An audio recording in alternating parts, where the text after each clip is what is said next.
Merci d'être venu. J'avais demandé à notre service communication de vous faire venir aujourd'hui car nous avions pas mal d'éléments à travailler ce week-end. Tout d'abord, normalement, le Racing Club de Lens devait annoncer du nouveau concernant l'avenir du club. Ça concerne les mois de septembre, octobre, novembre, décembre, janvier. On a eu beaucoup de discussions pendant ce week-end avec les associations de supporters, la DNCG et les instances du football. Et nous avons obtenu le maintien du Racing Club de Lens en Ligue 2. À deux conditions. La première, c'est que le président Gervais Martel fasse le tri dans son entourage.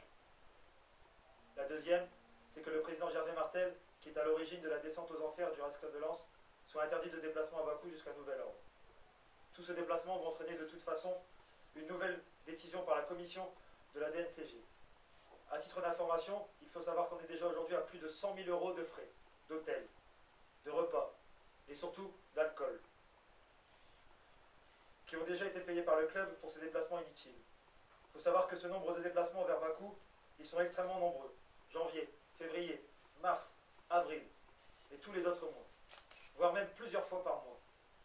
Je crois que aujourd'hui, ma réflexion, c'est que Lens mérite un grand club, qu'on vient pour le gérer correctement et pas pour mentir aux supporters.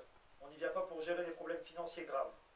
Je voudrais dire aussi qu'on a défendu Martel pendant près de 20 ans, mais à un moment donné, je défends aussi l'entité RC Lens. Toutes les familles qui suivent le club.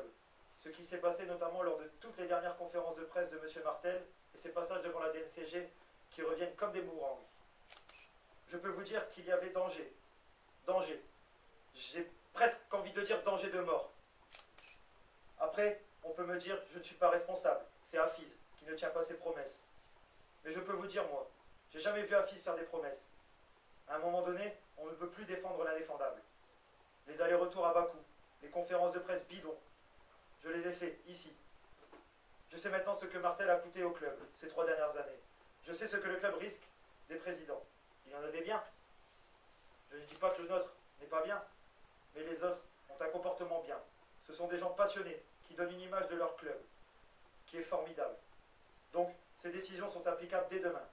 Je ne sais pas ce qu'il se passera après par rapport aux futures conférences de presse, mais Gervais Martel ne pourra plus aller à Bakou jusqu'à nouvel ordre, ni même ailleurs en Azerbaïdjan. On a pris des mesures nécessaires et ses billets d'avion ont été désactivés.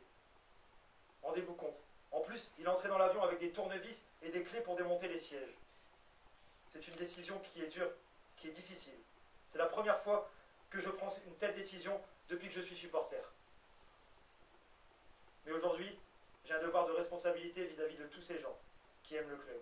Un président qui aime ce club, un président qui ment depuis des mois et qui n'est pas capable de redresser la situation, n'a rien à faire avec nous. N'a rien à faire avec nous. Voilà ce que j'avais à vous dire.